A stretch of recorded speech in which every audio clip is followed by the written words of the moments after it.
"Stop pretending," my mum snapped as I collapsed in the kitchen, gasping for air. "You always want attention." My dad didn't even look up. That moment, when I felt my lungs seize and my heart race, should have been the turning point. But for them, it was just another drama. I wasn't dying, I was being difficult. But when the EMT shouted for a stretcher and my pulse hit 140, panic set in. This isn't just a story about what almost killed me. It's about growing up invisible in my own family and what it took to finally be seen.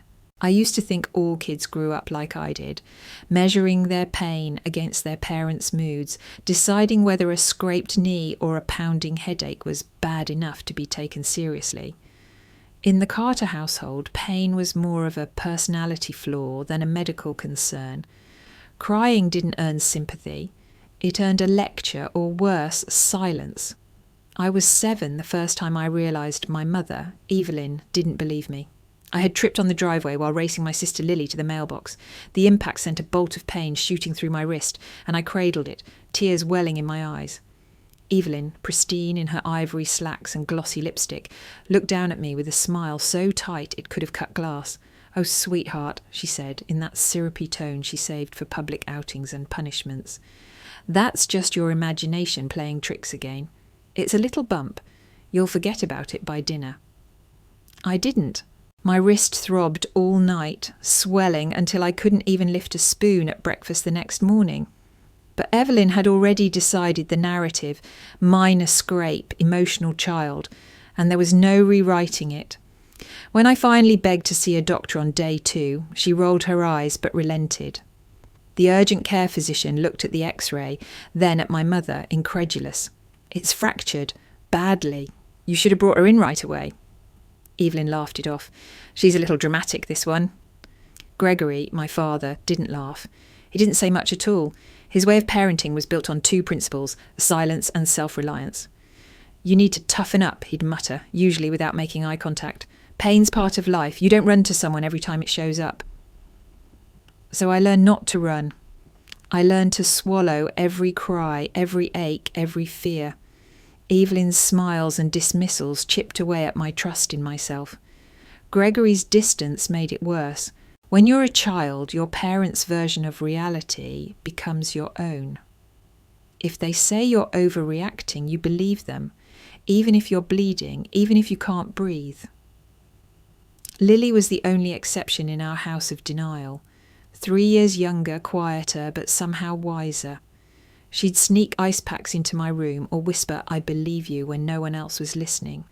But she was a child too, helpless in the face of parental judgment.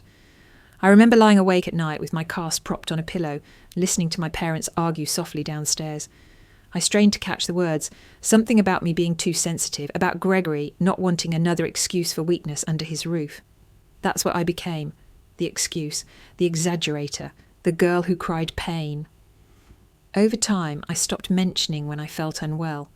I smiled through migraines, limped on twisted ankles, and never once let my parents see me falter, because I knew what would happen if I did. Evelyn would pat my cheek and tell me to rest my busy mind, and Gregory would call me soft. By 12, I was the perfect daughter on the outside, straight A's, quiet, composed. But inside I was crumbling, and no one noticed. Looking back, I can't decide what hurt more, my body or the disbelief. I was 10 when I almost drowned. It was at the community pool during one of those sweltering July afternoons, where the air itself felt thick enough to choke on. Evelyn was lounging in a shaded chair nearby, sunglasses perched perfectly on her nose, flipping through a gossip magazine as if the world couldn't touch her. I remember trying to prove something. I can't recall exactly what. Maybe it was courage. Maybe it was independence. I swam out to the deep end even though I didn't feel ready. I wasn't. Halfway there, my legs cramped. Panic set in. I thrashed, gasping for breath, water splashing over my face, lungs filling instead of emptying. I screamed, or I think I did, but it came out as bubbles. People on the pool deck started to notice. A lifeguard blew his whistle, dove in. The water around me exploded with motion, and then arms pulled me up and air returned like fire. When I opened my eyes, sputtering on the concrete beside the pool, Evelyn stood a few feet away, arms crossed, expression unreadable.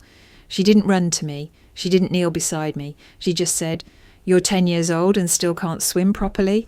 This is embarrassing." The paramedics had already been called, but she sent them away when they arrived. "She's fine," Evelyn insisted. "She just got scared." No one questioned her. Later that night, Lily tiptoed into my room. She was only 7, but she carried a solemnity that felt ancient.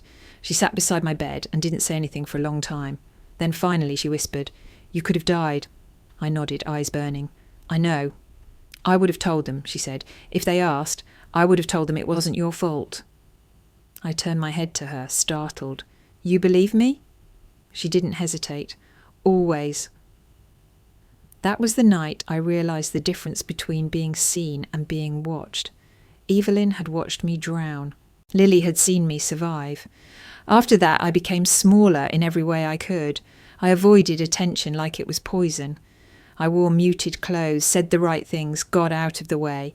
I moved through our house like a ghost, silent, invisible, safe. My report cards were immaculate. I made my own lunch. I cleaned my own room. I didn't cry. Not even when I was sick. Not even when I was scared. I thought if I could be perfect, maybe they'd stop blaming me for my pain. But perfection didn't protect me. If I spoke too confidently, I was arrogant. If I stayed too quiet, I was passive-aggressive. If I smiled, I was fake. If I didn't, I was ungrateful. At 13, I tried to push back once. I told Evelyn I didn't want to go to the family reunion because I had a migraine so bad I couldn't see straight. She smoothed her dress, glanced at the mirror and said, "Then fake it better, darling. No one wants to hear about your headaches." Gregory didn't say a word, just picked up his car keys and walked to the garage. I went. I smiled. I vomited in the bathroom and blamed the chicken salad. Lily found me curled up in the back seat afterward. She gave me a bottle of water and said nothing. She didn't have to. By the time I was 16, I had perfected the art of vanishing while being present.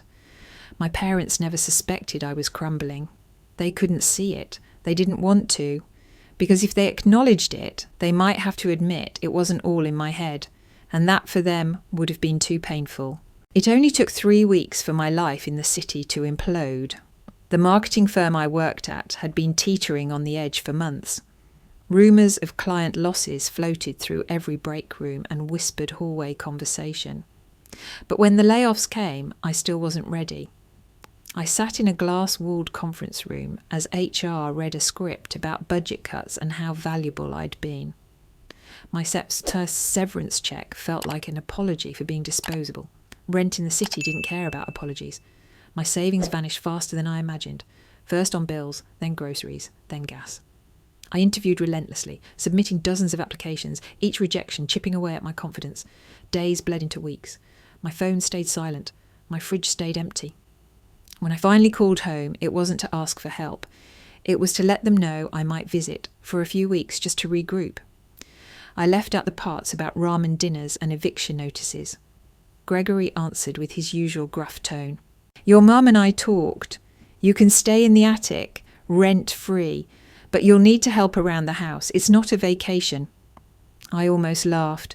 I was 35 years old, jobless, broke, and being offered a dusty storage space like it was a 5-star suite.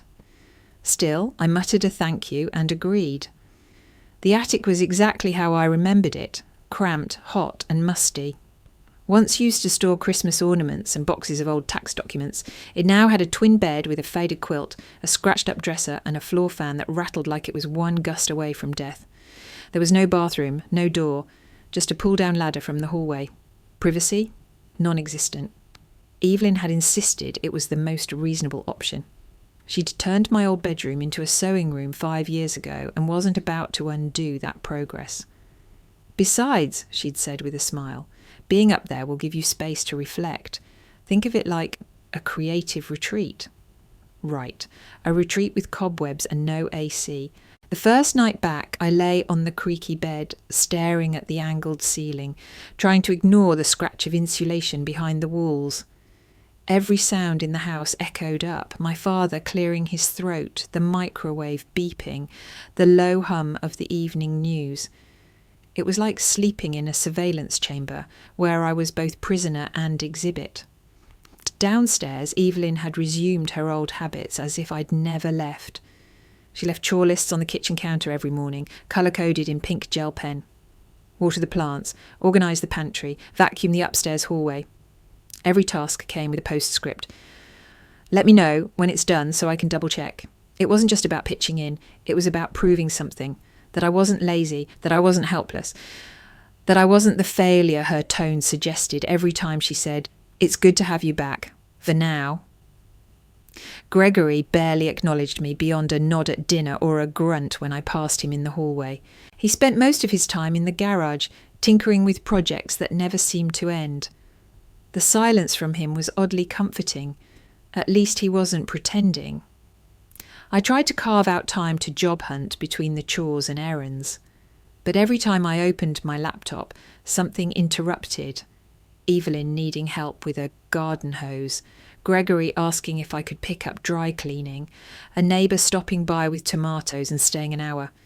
It was like they were allergic to the idea of me doing anything except domestic service. I didn't fight it, not yet. I told myself it was temporary, just until the right job came along, just until I had enough to leave again. But deep down, I felt it, the old dread creeping back, the weight of being inside this house, of slipping into the role I'd fought to outgrow. Each day felt less like regrouping and more like regression. "Think of this as a fresh start," Evelyn said one morning over lukewarm coffee and dry toast. "A chance to rebuild." She made it sound like a gift, like she'd handed me some golden ticket to redemption, but her smile, tight, purposeful, told another story. This wasn't generosity, it was a reset on her terms. She slid a laminated sheet across the table. Just a few things to help keep the household running smoothly. It wasn't a few things.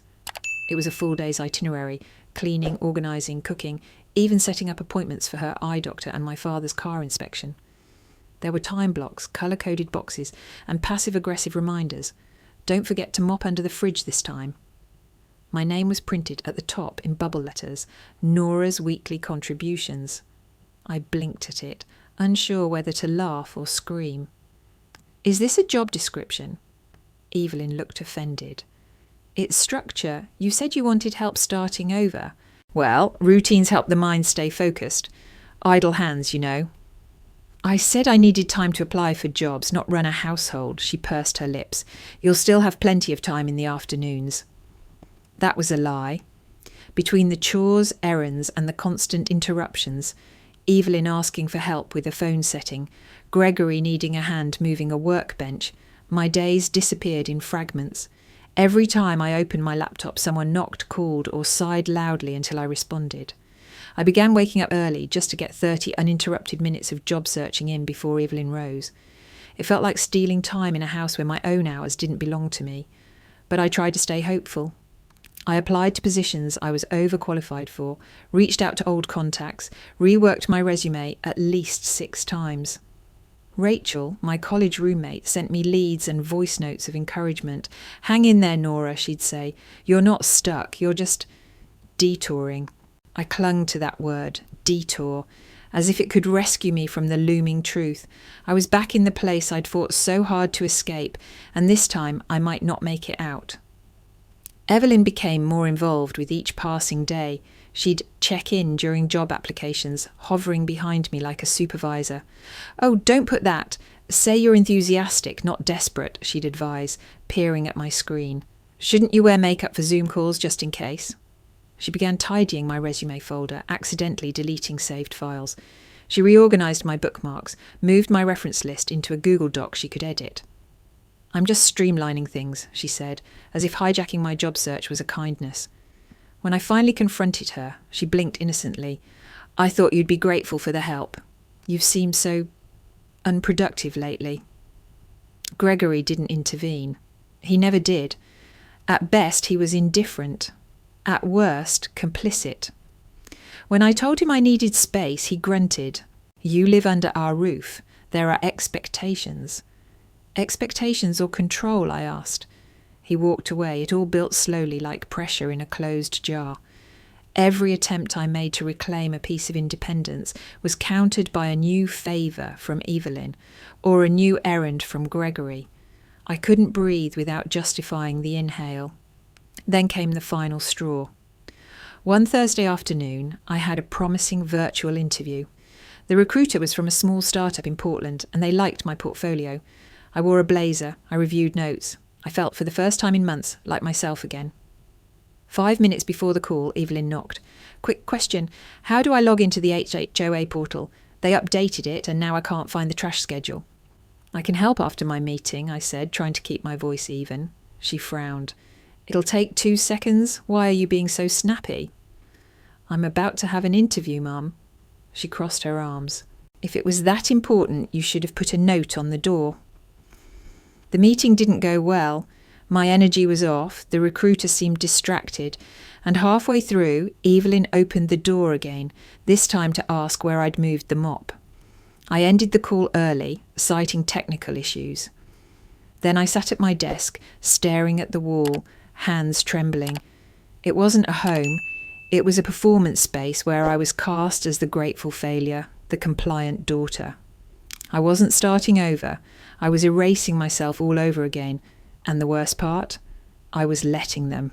It started with the kind of fatigue you can't quite explain.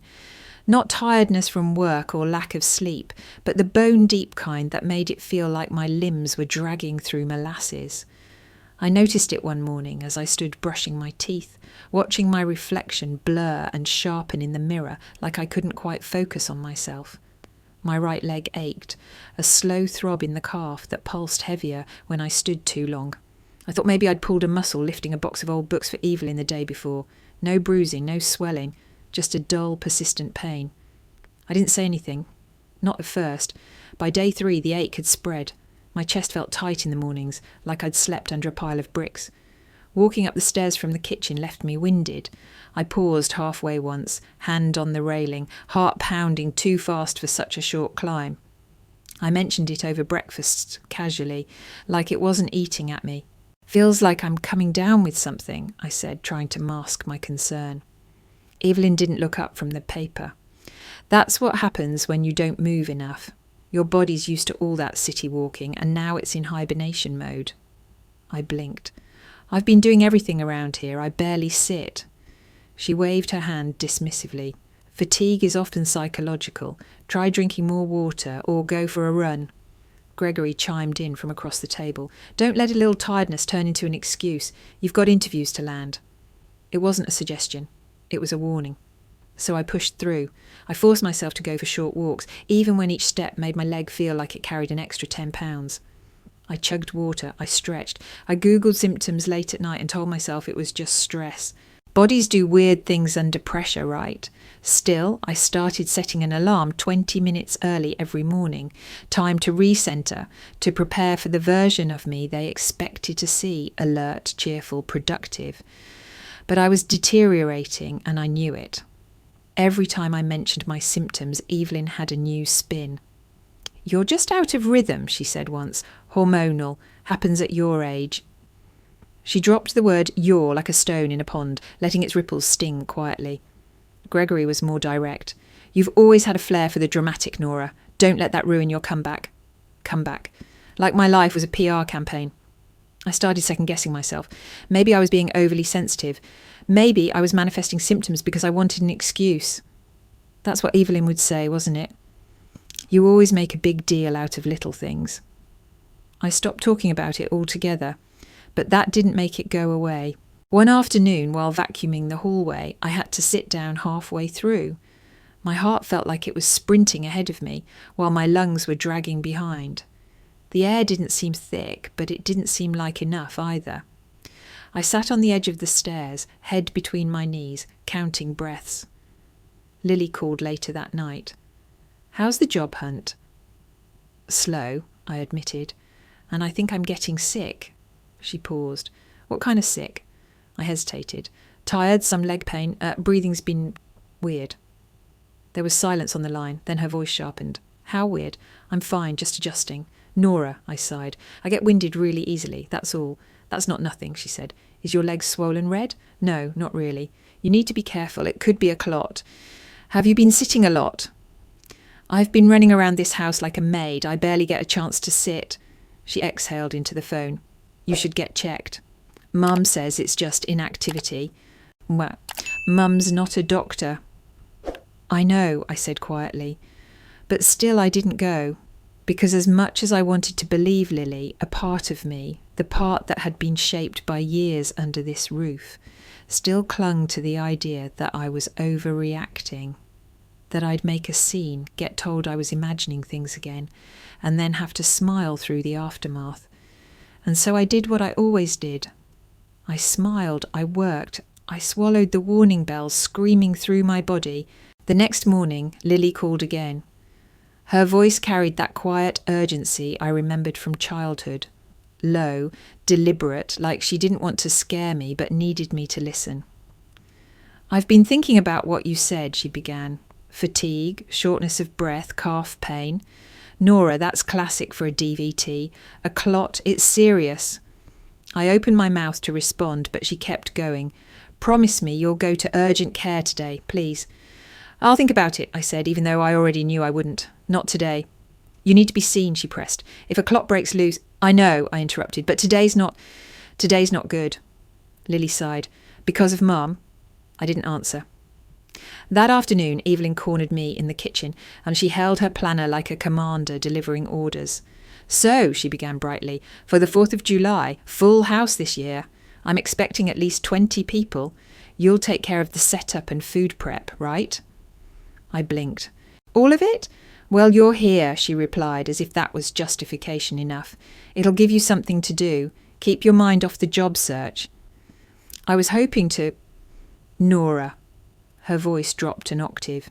I don't want to hear about your symptoms again. Lily called me this morning. She's stirring up anxiety, and frankly, I don't want her medical paranoia infecting this household. I froze. She's a nurse.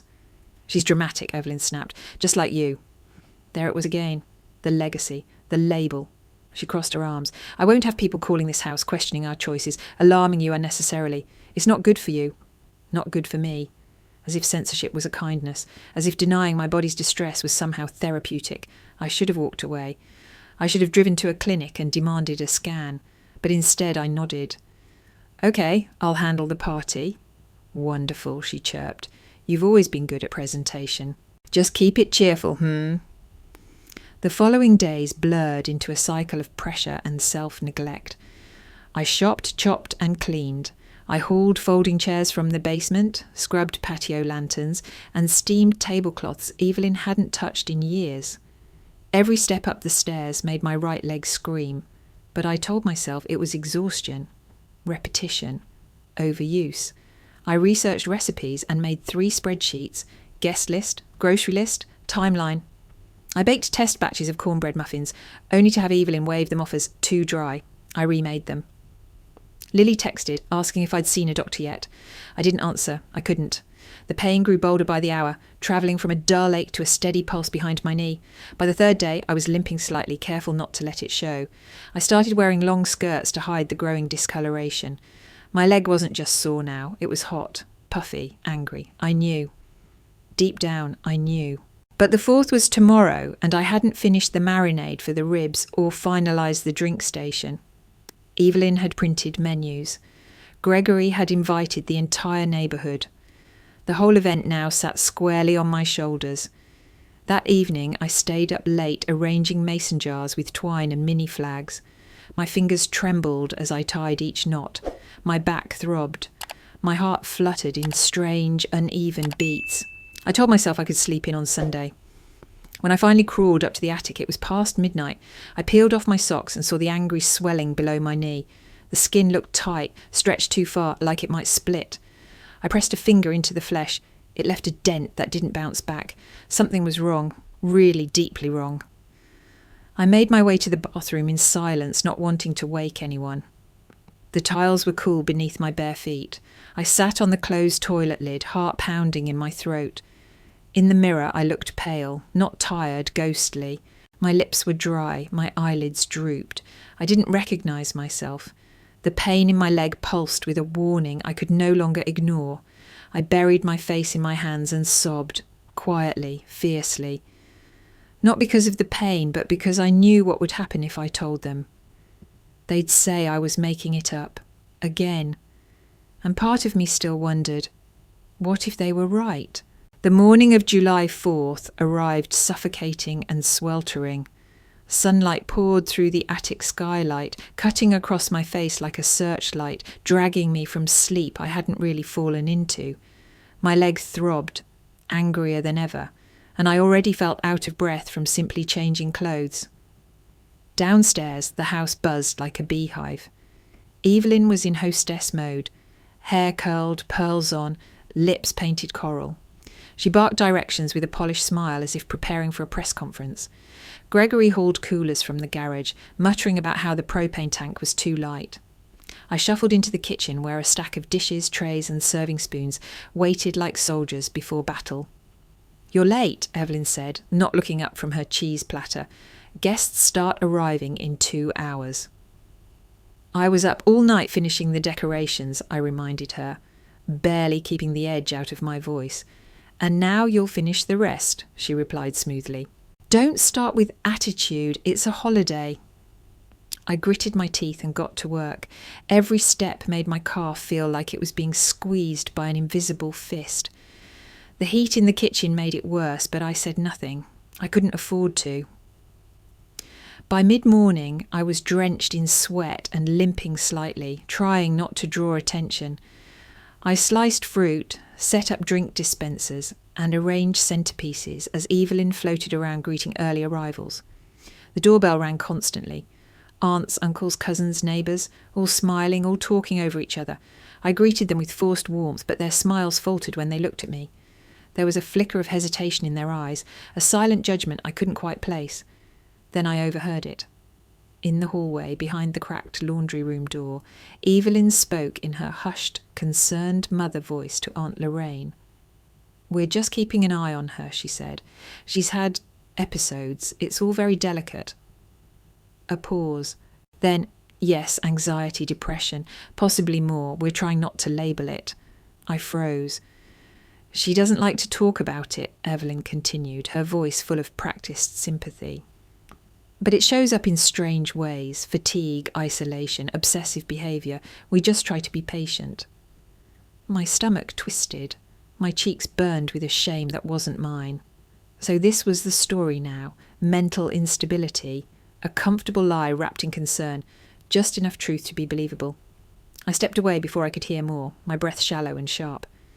When I returned to the kitchen, Uncle Dean greeted me too cheerfully. "How are you feeling today, Nora?" he asked, overly slow. I smiled tightly. "Hot and busy." He nodded like I'd confirmed his diagnosis. "Well, just take it easy, all right?"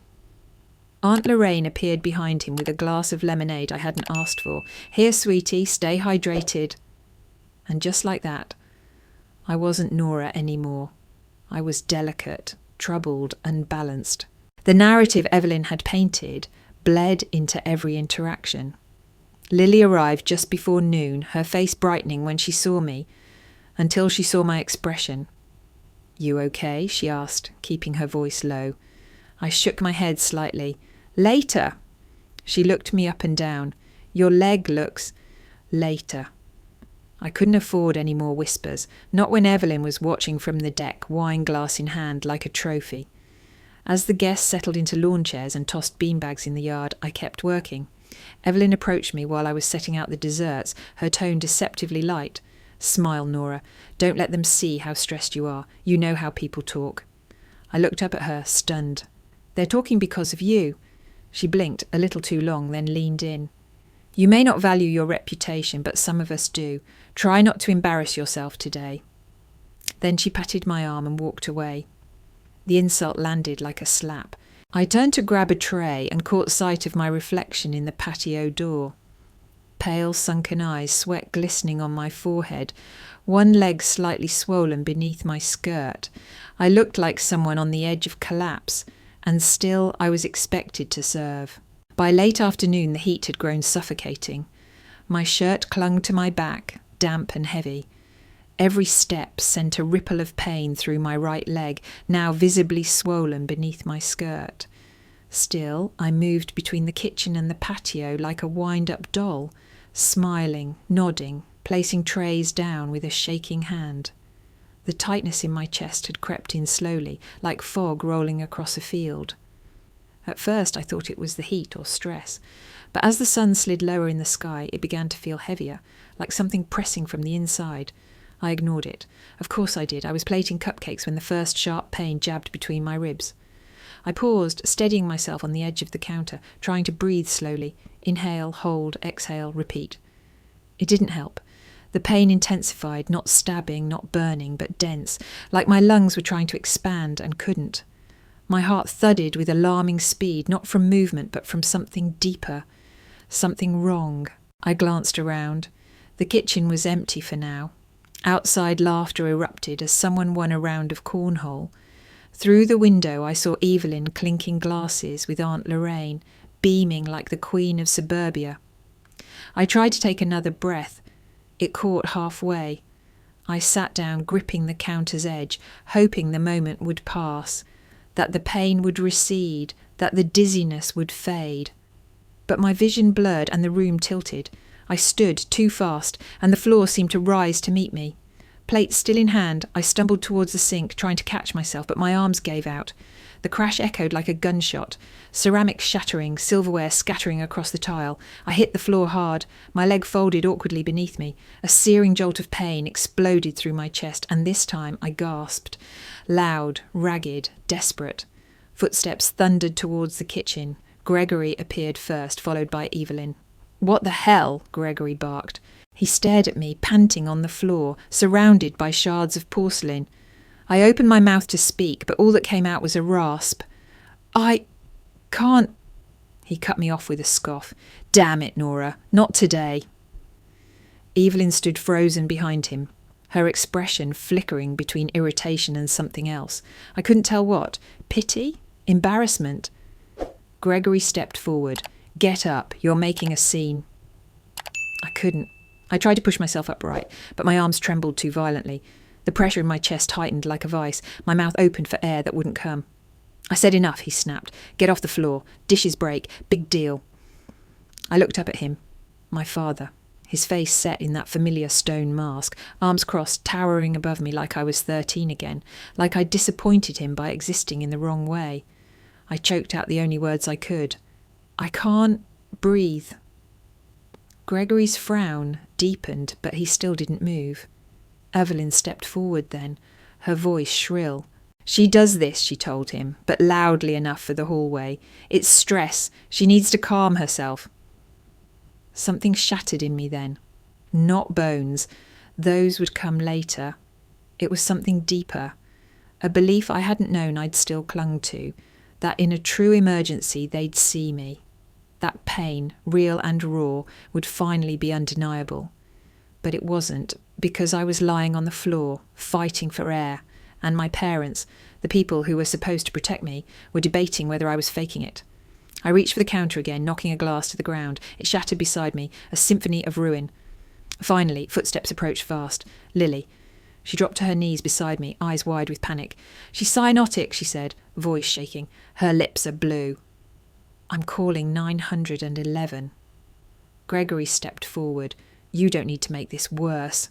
"Move," Lily snapped, louder than I'd ever heard her. "She's not faking, she's dying." She pulled her phone from her pocket, already dialing. I clung to her hand, the only anchor in a sea of disbelief. As the ringing connected and her voice rose to speak with the dispatcher, I felt everything else blur. Faces dimmed, sounds distorted, but I heard her say my name. I heard her say pulmonary. And for the first time in a very long time, I felt like someone truly saw me. Lily's voice sliced through the chaos like a siren of her own. "Yes, female, mid-30s, severe difficulty breathing, lips turning blue, history of leg pain, swelling, possibly a pulmonary embolism. We need an ambulance. Now." Gregory tried to interrupt her, one hand reaching out as if to snatch the phone away, but she backed off like she'd expected it. "Touch me and I swear to God," she warned. Her tone wasn't hysterical, it was lethal. Evelyn stood frozen, one hand on the kitchen island, her other holding a napkin like it could shield her from the unfolding scene. Her eyes darted between me and Lily, as if she were waiting for someone, anyone, to tell her this wasn't real. But it was. I lay on the kitchen floor, body drenched in sweat, chest burning, gasping for every scrap of air like it was my last. The light above me buzzed faintly, and every sound, the clatter of dishes, the murmur of worried voices in the next room, felt miles away. Then came the siren, distant at first, approaching fast. Within minutes, boots thundered up the porch steps. The EMTs entered the house like soldiers, urgent and focused, the leader barking instructions even before they saw me. "Where is she?" Lily waved them in. "Here, she's going hypoxic." One knelt beside me, already pulling a pulse oximeter from his bag. Another unpacked a stretcher. They worked quickly, checking vitals, attaching sensors, applying oxygen. I tried to speak to tell them how long I'd been feeling off, but my mouth couldn't form words. All I could do was blink. "Pulse is 144 and thready," the EMT said. "O2's at 72. We need to move now." "Possible massive PE," his partner added. "Let's go. No delays." I felt a mask slide over my face. Cool air blasted into my lungs. Not enough, but something. And then came the words that should have shaken the floor. If this had been 5 minutes later, we'd be dealing with a body. Gregory viscerally flinched. Evelyn stepped back like someone had slapped her. Lily stood tall, eyes wet but steady. "I told you," she said, voice trembling with righteous fury. She wasn't pretending. The EMTs lifted me carefully onto the stretcher. Pain radiated from my chest to my spine, but the fear, the pure blinding panic had begun to lift. Because now, finally, I was in the hands of people who believed me. I caught a glimpse of Evelyn before they wheeled me out. Her mouth opened, but no sound came. She looked so small in that moment, not elegant or controlled, just a woman unravelling in real time. Gregory stood like a statue, arms crossed and knuckles white. He didn't speak, he didn't move. Outside the yard had gone quiet. Guests stood awkwardly on the lawn, drinks in hand, faces pale. The party had dissolved into whispers. Someone snapped a photo. Another person muttered, "She collapsed," as if I were a topic at brunch. But I wasn't embarrassed anymore. I was angry. As the stretcher rolled towards the ambulance, I felt Lily's hand in mine. "I'm coming with you," she said firmly. "I'm not leaving you." One of the EMTs nodded. "Front seat." She climbed in. The doors slammed. The sirens wailed to life again. Inside the ambulance, I caught brief glimpses of ceiling panels, wires, blinking monitors. One EMT squeezed my wrist, checking for response. "Stay with me, Nora. You're doing great." I blinked barely. Then darkness pulled again, heavy, quiet, merciful. And for the first time since I'd come back to this house, I didn't feel alone. As the stretcher passed through the front door, I caught one last look at Evelyn standing in the hallway, just beyond the reach of the EMT's shadows. She didn't move, didn't speak. Her hands still clutched the edge of the doorframe like it was the only thing keeping her upright. But when our eyes met, just for a second, she looked away. Not down in sorrow, not towards me in fear. Away. As if even now, with sirens screaming and my body buckled under the weight of its own failing, she couldn't bear to look at the truth she'd spent a lifetime denying. I closed my eyes. Inside the ambulance, oxygen hissed steadily from the mask over my face. My chest felt like it had cracked open. Not from pain, though the pain was there, but from the sheer weight of what was happening, what had happened for years. Lily was in the front seat talking to the dispatcher. I could hear her voice, tight and professional, listing my symptoms, my vital signs, our ETA. But I was somewhere else. A question looped in my mind, bitter and raw. They never believed me. But now that I'm dying, will they remember me? Not as a burden, not as a drama queen. Not as the girl who cried for help when there was no blood. Would they finally see me? The EMT pressed gently against my wrist. "Pulse still racing," he muttered. "Try to relax, okay? You're in good hands." I wanted to laugh. Relax? After 35 years of begging to be heard. Now, when I could barely breathe, suddenly I was being rushed to safety. Suddenly I mattered. The irony was cruel. And then as the city lights blurred past the window, memory reeled me backward. Back to the time I was 9, burning with fever. I'd told Evelyn I felt dizzy, that the room kept spinning. She'd given me half a Tylenol and sent me to school. I fainted during music class. The nurse had to call her, and Evelyn had sounded annoyed on the phone. She always gets like this when she doesn't want to take a test, or the time I was 15 doubled over with cramps so sharp I couldn't stand. Gregory told me to walk it off, and Evelyn said, "All women deal with this, Nora. Don't be dramatic." I bled through my pants in algebra. The nurse suspected endometriosis. I never got checked. So many moments like that, little ones, big ones, layered like sediment. A life built not from trust or safety, but from quiet, suffocating invalidation. Each time I reached out, they slapped my hand away, not with force, but with words so smooth they slipped into my bloodstream like poison. I tried not to cry, even as the sirens wailed louder. My body couldn't afford the sobs. But the tears came anyway, wetting the inside of my oxygen mask. I didn't want to die. Of course I didn't. But in a strange, terrifying way, I felt a sliver of something else now. Relief. Relief that I didn't have to fight anymore. That I didn't have to explain why it hurt, why I couldn't breathe, why I was afraid. The machines now told the truth I'd been screaming inside for decades. Numbers didn't lie. My oxygen levels, my racing heart, they were evidence. Undeniable, unignorable, finally. The EMT touched my shoulder. "We're almost there, Nora. Stay with me." I blinked, barely able to nod. My thoughts turned to Lily, my lighthouse in all this. She had fought for me without hesitation. No doubt, no delay. Not even Gregory's glare or Evelyn's dismissal could stop her from dialing those 3 digits. That was love. Love without conditions, without disbelief. And as the ambulance turned sharply and the bright hospital lights flooded the vehicle, I realised something. I didn't need to ask permission to survive anymore. I didn't need their approval to matter. I didn't have to earn their belief to deserve breath. I was done explaining my pain. Now, finally, others would carry me forward, and I would let them. The first thing I heard was the rhythmic beeping of a monitor, then the hum of fluorescent lights. The scent of antiseptics settled into my nostrils like a warning, reminding me where I was and how close I had come to not being anywhere at all. I blinked against the harsh overhead light. My throat burned, raw and dry. My chest ached, not sharply, but deeply, like someone had taken an ice cream scoop to my lungs and scraped everything out. I was alive, barely maybe, but alive. Lily was asleep in the chair beside my bed, her body curled awkwardly, one hand still clutching mine like she had refused to let go for hours. A nurse entered quietly and smiled when she saw me awake. "Don't try to speak just yet," she said softly, adjusting the IV. "You were intubated. Your throat needs time." I nodded weakly.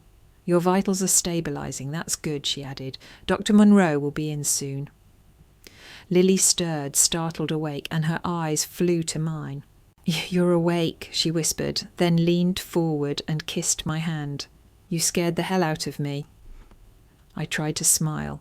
It came out as a twitch. "You're okay now," she said. "They caught it just in time. It was a massive pulmonary embolism. Blood clots in your lungs." That part I remembered. The EMT's urgency, the word embolism, the way my body had screamed for air. Lily explained everything I missed.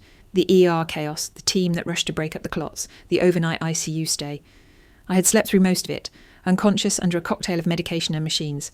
They'd placed a catheter to dissolve the clots. I would need blood thinners for months, maybe longer. Dr. Monroe arrived mid-morning. She was tall, steady, her presence calm but not cold. "Good to see you awake, Nora," she said as she reviewed my chart. She spoke clearly, without sugarcoating. "The clot originated in your leg, classic deep vein thrombosis, likely due to prolonged inflammation and strain. It travelled to your lungs and blocked critical arteries. We're lucky Lily acted fast." I nodded again, eyes damp. "You'll need rest, anticoagulants, follow-up scans," she continued, "and lifestyle adjustments, no extreme strain, no long periods of immobility." Then she looked directly at me, expression shifting. "But there's something else I'd like to discuss. Not medically, personally." I blinked, uncertain. She pulled a chair closer. "Lily mentioned your family's pattern of dismissing symptoms, of invalidating your pain." I stiffened. She also said you've spent years second-guessing your own body, that you've been trained to underreport pain, to smile through suffering. Her words were gentle, but they hit like hammers. I see this often, especially in women, she said. And it's dangerous. What nearly killed you wasn't just a clot. It was a lifetime of being told not to trust yourself. Tears slid down my cheeks. I didn't wipe them away. I'd like to arrange a meeting, she said, with your family, to explain what happened, what support you'll need, and to address any misunderstandings. I hesitated. The thought of sitting across from Evelyn and Gregory in a sterile hospital room made my stomach twist. But something inside me, something small but undeniable, whispered, "It's time. Time to stop letting their narrative override mine. Time to stop being silent." "I'll do it," I rasped, my voice gravel but determined. Lily squeezed my hand. "You don't have to do it alone," Dr. Monroe nodded. "I'll make the arrangements. Just rest for now. You've survived the worst. Now we deal with the aftermath." She left the room, and I exhaled for the first time without pain. Facing them would hurt in a different way. But I was done pretending. This time they would listen. The conference room on the hospital's second floor was plain. White walls, beige chairs, a small round table at the centre. But it felt like a courtroom, like something sacred or dangerous was about to happen. I sat in a wheelchair, a blanket draped over my legs. My body was still sore, lungs still tender, but I was upright, alive. Lily sat on my left, firm and quiet. Dr. Monroe stood near the corner, a silent but watchful presence. Gregory entered first, nodding stiffly at no one in particular. He took the chair across from me, arms folded, jaw locked. Evelyn followed a few seconds later, wearing a scarf and sunglasses, like she was shielding herself from shame, or scrutiny. She didn't sit immediately, just hovered behind a chair, clutching her purse like it might run away. Dr. Monroe began, "Thank you for coming. I've asked for this meeting because Nora's medical situation was critical, and she's not just recovering from a physical trauma, she's processing emotional harm too." Evelyn bristled. "We didn't come here to be blamed." "I didn't ask you here to blame anyone," Dr. Monroe replied evenly. "I asked you here so Nora could speak. She deserves to be heard." A long pause. Then I inhaled slowly, the oxygen in my lungs reminding me I had earned this moment. "I nearly died," I said, "because I waited too long to seek help, because I didn't trust myself, because I've been conditioned by both of you not to." Gregory exhaled sharply like he'd been holding his breath. Evelyn's lips pressed into a perfect line. I reached into the small folder on my lap and pulled out my phone. "Before the party," I said calmly, "I recorded something." Evelyn's posture changed instantly.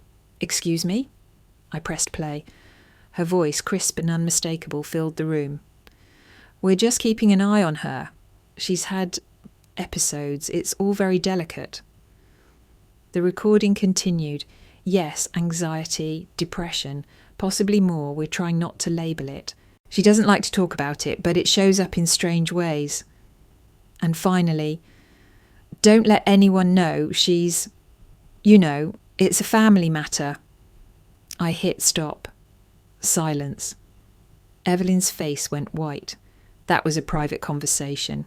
"About me," I snapped, "to justify why everyone was looking at me like I was unstable while I was suffocating in your kitchen." "She's twisting it," Evelyn said, her voice high, brittle. "I was just trying to protect you. By telling people I was mentally ill, by dismissing my pain as drama for 35 years. My voice cracked. "You weren't protecting me. You were preserving your image." Gregory hadn't said a word. Lily pulled out a small envelope. She opened it and began laying pages on the table. "These are medical records, notes I took, dates, times. Every moment Nora was sick and ignored." She slid one across the table. Age 9, fainting at school, fever of 103, sent back to class with a Tylenol. Another. Age 15, severe pelvic pain, no exam, no follow-up.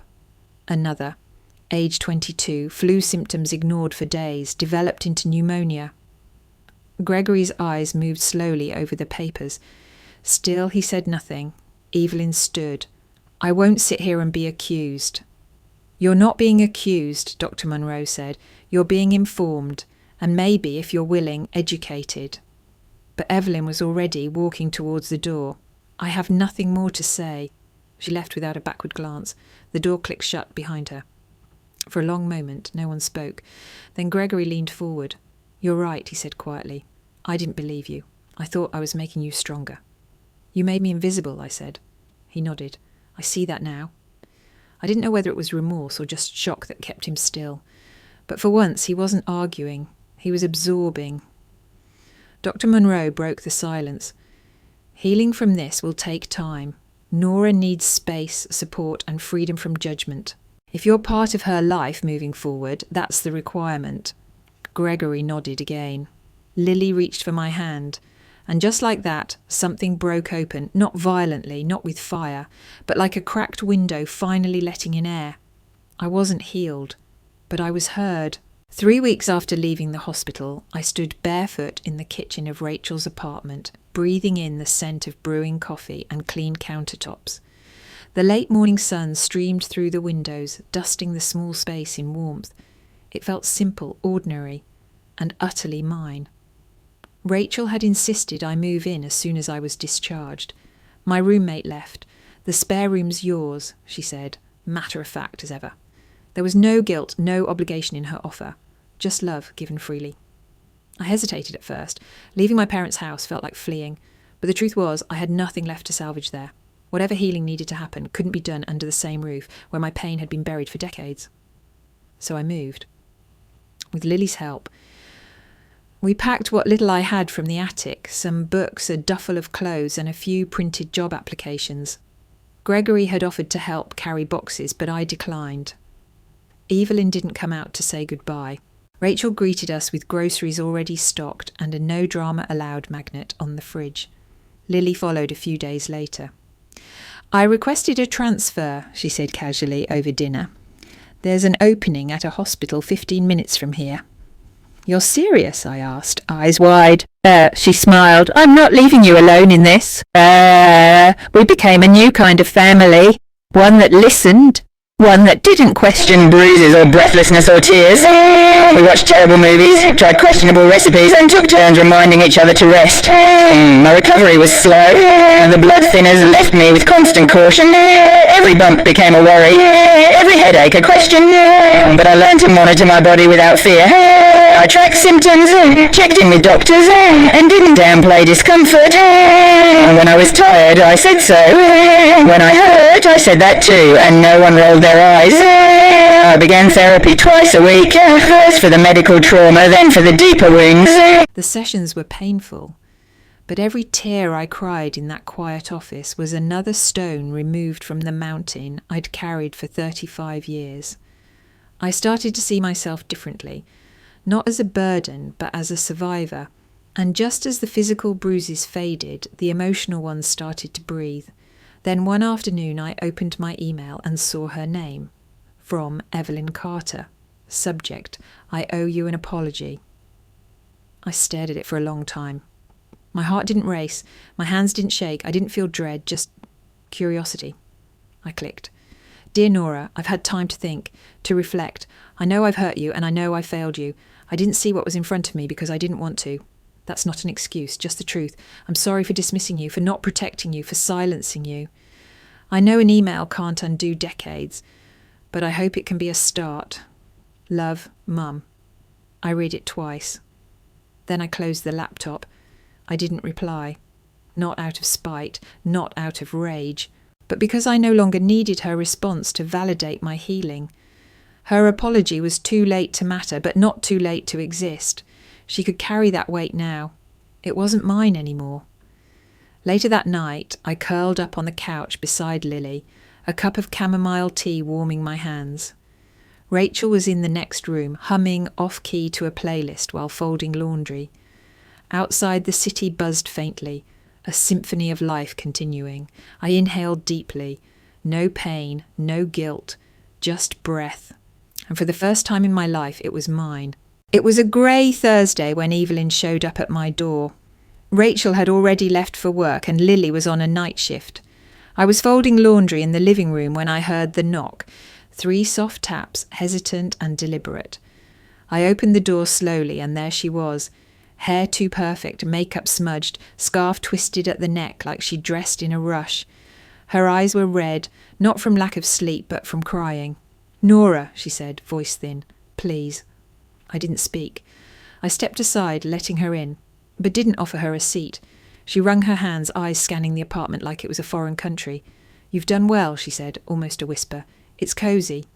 I crossed my arms. "Why are you here?" She blinked at the question, as if surprised by its bluntness. She took a breath. "I saw some neighbours at the store. They asked about you, about what happened. Someone said they heard you collapse during the 4th of July party." I waited. She looked at me with watery eyes. They were concerned and curious. "People are talking." There it was. Not regret, not love, not the weight of watching her daughter almost die. Reputation. "Is that why you're here?" I asked, steady. "Because the neighbourhood gossip mill got wind of the truth." She flinched. "No, yes, I mean, I'm here because I realised how wrong I was about you, about everything." I let the silence hang. "I want to make it right," she said, stepping closer. "Tell me how to fix this. I'll do anything." I studied her carefully. For most of my life, I would have given anything to hear these words. I would have bent over backward to forgive her, to fold myself into the shape of the daughter she could finally love the right way. But that girl didn't live here anymore. I inhaled slowly and spoke with the calm of someone who had finally learned how to breathe on her own. "I'm not looking for an apology to perform. I'm not interested in damage control for your image." Her eyes widened, glistening. "That's not fair." "No," I said. "What wasn't fair was being told I was exaggerating while I was dying. What wasn't fair was being turned into a cautionary tale, so you could look like a composed mother who just did her best." Tears slipped down her cheeks. She didn't wipe them. I stepped back, opening the door. "I don't hate you, but I don't owe you forgiveness. Not for your peace, not for your standing in the community." Her voice cracked. "Then what do you want?" I looked her straight in the eyes. "Nothing, because I'm no longer that child begging to be believed. I'm a woman who finally knows her worth, and I'm done explaining it." She didn't argue. She just nodded once, lips trembling, and stepped outside. She paused like she might say more, but then walked away, the door clicking shut behind her, like the last page of a chapter I no longer needed to reread. That weekend, I stopped by the pharmacy to pick up my medication. It was a small store, the kind where everyone whispered politely and the cashier knew your name. I was waiting near the greeting cards when I heard a sharp voice from the next aisle. A woman was scolding a young girl, maybe 12, thin and pale, clutching her stomach. "You're not sick," the mother said coldly. "You just don't want to go to your piano lesson." The girl whimpered. "But I really—" "Enough," the woman snapped. "Don't start this again." The girl's eyes flicked towards me, glassy and full of confusion. Pain, shame. I walked over slowly. "Hi," I said gently, kneeling beside her. "I know we don't know each other, but can I tell you something?" She nodded, wary. "If you ever feel pain, real pain, deep pain, it's not weakness to say so. And it's not drama to ask for help. If you feel like something's wrong, trust yourself." The mother's mouth opened to object, but I looked her dead in the eyes. If she says she hurts, believe her. Then I turned back to the girl. "If you feel pain," I repeated, "don't be quiet. Don't be afraid. Speak up. You deserve to be heard." She blinked slowly, and for a second I saw something flicker there. Recognition. She gave a small nod, and I smiled. As I walked away, the sun broke through the clouds outside the glass doors, and I felt it. Warmth, clarity, peace. A full breath, freely taken. This was what healing looked like. Not perfection, not closure, but power. Power to protect the child I used to be, by standing up for the girls who still needed a voice.